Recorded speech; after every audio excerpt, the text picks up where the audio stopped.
السلام عليكم ورحمة الله وبركاته. بالنسبة للمستوى الثاني إعدادي خيار فرنسية درس حول الوراثة. Transmission de l'information génétique. Notre objectif est comment le programme génétique est-il transmis de la cellule œuf aux autres cellules et comment passe-t-il d'une génération à une autre. إذن الهدف ديالنا بطبيعة الحال نبين كيف ينتقل البرنامج الوراثي بطبيعة الحال من الخلية البيضاء بطبيعة الحال التي تتشكل نتيجة الإخصاب إلى باقي الخلايا خلايا الجسم الأخرى. والجزء الثاني بطبيعة الحال كيف تنتقل بطبيعة الحال ينتقل الخبر الوراثي من جيل إلى آخر. Alors, activité 1, transmission du programme génétique de la cellule œuf aux autres cellules. Vous vous souvenez un petit peu, juste après sa formation, la cellule œuf va subir une succession de divisions. Vous vous souvenez un petit peu, stade 2 cellules, stade 4 cellules, 8 cellules, morula bien sûr, et au niveau bien sûr de la cavité de l'utérus, il y a implantation dans notre embryon, donc la grossesse commence toujours bien sûr par des divisions cellulaires. Les cellules filles, comme toutes les autres cellules de l'organisme, sauf les gamètes sexuelles, elles possèdent, toutes ces cellules bien sûr possèdent 46 chromosomes. Lors de la division cellulaire, il y a donc conservation du nombre de chromosomes. بطبيعة الحال كما أشرت سابقا إذا وثيقة فقط ولكن قمنا بتمثيل deux paires de chromosomes uniquement pour comprendre. Donc que se passe-t-il? On constate qu'il y a un dédoublement des chromosomes bien sûr avant la division. Ceci permet d'obtenir deux cellules filles issues de la division à deux paires de chromosomes chacune, comme je l'ai déjà dit auparavant, mais qui possèdent le même nombre de chromosomes que la cellule mère. Donc, cette division, comme je viens de le dire, se produit tout au long de la vie d'un individu, lors de la formation de l'embryon, lors de la croissance aussi. Donc, la division cellulaire, c'est elle qui permet, bien sûr, comment je peux le dire, bien sûr, le développement des organes. Bien sûr, il y a une augmentation de leur taille. Aussi, bien sûr, la croissance en général du corps. Même à l'âge adulte, il y a aussi cette division continue et elle ne s'arrête pas, bien sûr. Ceci pour le renouvellement cellulaire. Bien sûr, les cellules de la peau se renouvellent, des cellules meurent et d'autres naissent. Donc, les cellules obtenues appelées cellules filles sont strictement identiques entre elles et identiques à la cellule mère. إذن ربما اتضح لكم ذلك بطبيعة الحال. هذه الانقسامات الخلوية هي التي تضمن بطبيعة الحال نمو الأعضاء ونمو الجسم ككل بطبيعة الحال خلال مرحلة الجنين بطبيعة الحال، وكذلك كما أشرت نمو الجسم ككل، وحتى بطبيعة الحال بعد بطبيعة الحال في سن البلوغ بطبيعة الحال هناك تجدد للخلايا بشكل دائم، وهذا التجدد بطبيعة الحال يتم بفضل هذه الانقسامات الخلوية، بحيث كل خلية تخضع للانقسام وتعطينا خليتين بنتين تشبه تماما بطبيعة الحال نسخة مطابقة للأصل للخلية الأم، وتتوفر كذلك كل من الخليتين البنتين على 46 كروموزوم بطبيعة الحال 46 كروموزوم 46 صبغي مثل الخلية الأم. Le problème qui se pose, comment une cellule à 46 chromosomes donne deux cellules chacune à 46 chromosomes.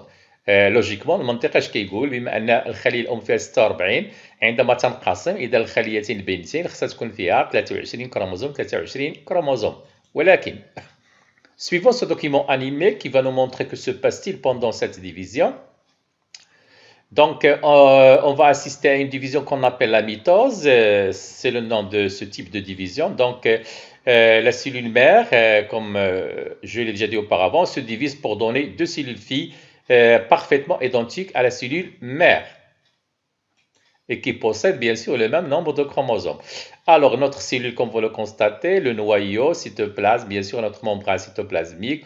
Le noyau, il est délimité par une enveloppe, il contient l'information génétique sous forme de chromosomes. Voilà, continuons. Alors, nos chromosomes à l'intérieur, bien sûr, au niveau du noyau. On assiste, comme vous le constatez, à un dédoublement. Voilà le nombre de chromosomes, il est dupliqué, multiplié par 2. Donc, avant la division, le nombre de chromosomes se dédouble. Voilà, il y a un dédoublement du nombre de chromosomes. Voilà, aussi bien sûr, je ne veux pas parler des centrosomes. c'est un organisme. هذا واحد العضي يوجد على مستوى بطبيعة الحال الخلية. إن شاء الله في ثانية بكالوريا سوف تتكلمون عنه. نقتصر احنا الآن على الصبغيات. On va se limiter, bien sûr, on va parler uniquement des chromosomes. Donc, les chromosomes vont se condenser, comme vous le constatez. Donc, par ce jeu coordonné, les chromosomes sont alignés au centre. Voilà. On assiste, comme vous le constatez, les chromosomes ils vont se séparer en deux. Voilà. Donc, le cytoplasme se sépare en deux lui aussi. Les chromosomes se décondensent. Une enveloppe nucléaire, enveloppe du noyau, se forme autour de chaque groupe de chromosomes. Ainsi, on va obtenir nos deux cellules filles. Chacune renferme le même nombre de chromosomes que la cellule mère.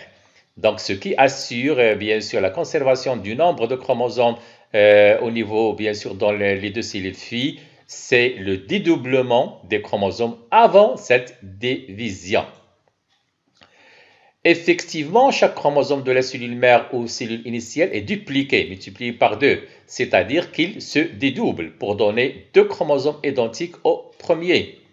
On obtient deux cellules filles avec chacune les copies exactes des chromosomes de la cellule mère, donc avec la même information génétique grâce à la duplication qui a eu lieu pendant, bien sûr, avant la division de la cellule.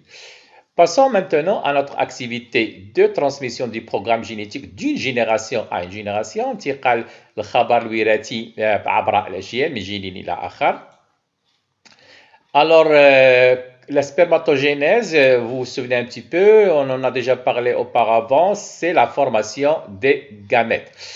Pour le cas des gamètes mâles, les spermatozoïdes, ils ont lieu au niveau bien sûr des testicules, plus précisément au niveau des tubes séminifères على مستوى الأنابيب المنوية بطبيعة الحال متواجدة داخل الخصية. أما بالنسبة للتشكل بطبيعة الحال البويضات بالنسبة للأمشاج التناسلية الأنثوية فنسميه لوفوجينيز ويتم على مستوى المبيض. سنأخذ مثال بطبيعة الحال ما سنقوله على سبرماتوجينيز يمكن بطبيعة الحال تطبيقه على لوفوجينيز.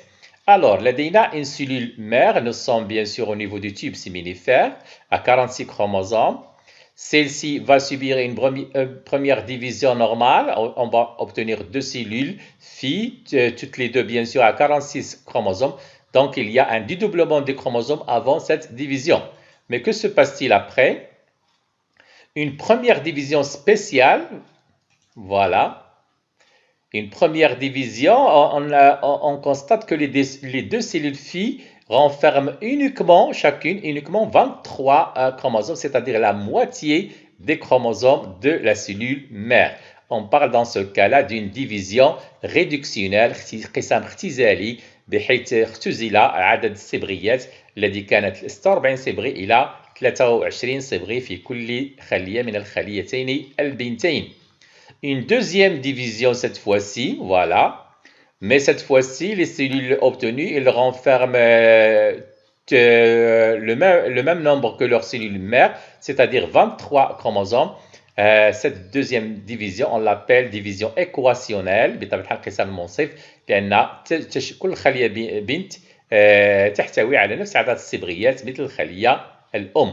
Donc il y a deux types de division, une division réductionnelle et une division équationnelle. Bien sûr, nos cellules ils vont subir des transformations de forme pour nous donner nos spermatozoïdes. Donc, chaque spermatozoïde renferme 23 chromosomes uniquement.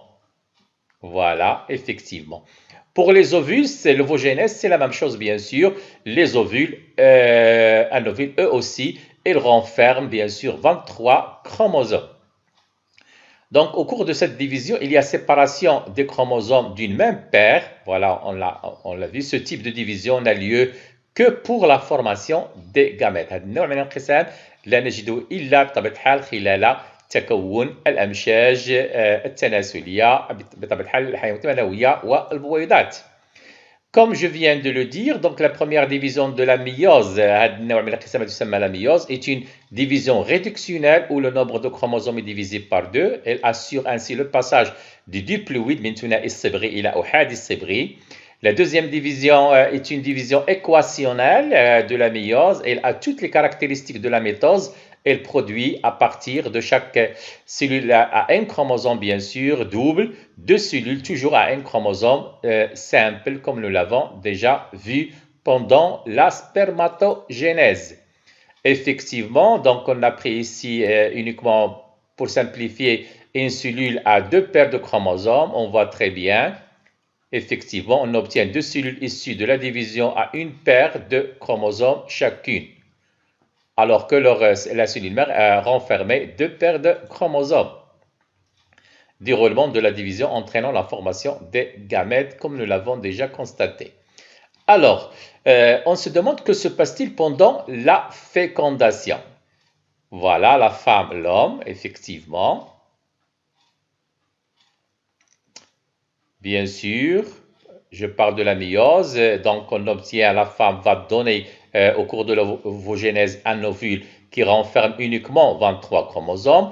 Pour l'homme, bien sûr, pendant la spermatogénèse, donc il va donner des spermatozoïdes uniquement avec 23 chromosomes, comme nous l'avons déjà montré. Mais pendant la fécondation, il y a formation de la cellule œuf.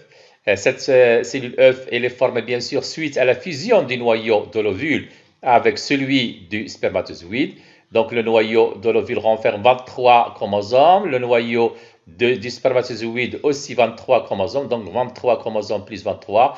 Donc la cellule œuf renferme 46 chromosomes, donc on revient au nombre de 46 chromosomes. Bien sûr, la cellule œuf, suite à une succession de divisions, comme je l'ai déjà dit auparavant, qu'on appelle la mitose, donc ce qui va bien sûr permettre bien sûr la croissance comme nous l'avons déjà expliqué. Donc هذه القسمات بطبيعة الحال هي اللي تضمن نمو الجسم بطبيعة نمو الأعضاء ونمو الجسم ككل بالإضافة إلى تجدد الخلايا التي أشرت إليها سابقا. Voyons maintenant bien sûr le karyotype. Donc le karyotype de la femme, 46 chromosomes, c'est-à-dire 23 avec la 23e paire de chromosomes, c'est XX puisqu'il s'agit d'une femme.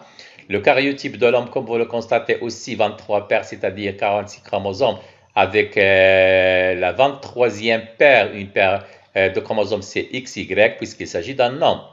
Donc l'ovule, spermatozoïde, voilà, comme nous l'avons déjà dit. Bien sûr, division qui a réduit le nombre de chromosomes de 43 à 23. Donc, au niveau de l'ovule, nous avons uniquement 23 chromosomes, de même pour le spermatozoïde. هنا نتكلم عن أحادي الصيغة السبرية، هذا ثنائي الصيغة السبرية. Continuons, voilà, pendant la fécondation, que se passe-t-il? Effectivement, il y a bien sûr fusion des deux noyaux, comme je l'ai déjà dit auparavant. Donc هذا الصبغيات بطبيعة الحال زائد الصبغيات متواجدة في البويضة. Voilà, effectivement. Voilà, il y a fusion. Donc on revient au nombre de 46 chromosomes, c'est-à-dire 23 paires de chromosomes. Dans ce cas-là, bien sûr, comme vous le constatez, la 23e paire de chromosomes XX, donc il s'agit d'une fille. Voilà. Alors, comme je viens de le dire, la cellule œuf provient de la rencontre des deux gamètes, un ovule et un spermatozoïde. En observant le karyotype des gamètes, on remarque qu'ils contiennent uniquement 23 chromosomes au lieu de 46 comme les autres cellules de l'organisme. Donc, ils contiennent un seul chromosome de chaque paire. Bien sûr, les gamètes sont formés dans les organes génitaux, vous le savez très bien maintenant. Les spermatozoïdes au niveau des testicules, les ovules au niveau des ovaires, à partir de cellules mères contenant 46 chromosomes. Donc, bien sûr, la fécondation va rétablir le nombre de chromosomes, puisqu'un spermatozoïde ayant 23 chromosomes rencontre un ovule ayant également 23 chromosomes. Donc, la cellule œuf est formée, bien formée, bien sûr, de 46 chromosomes. Merci et bon courage.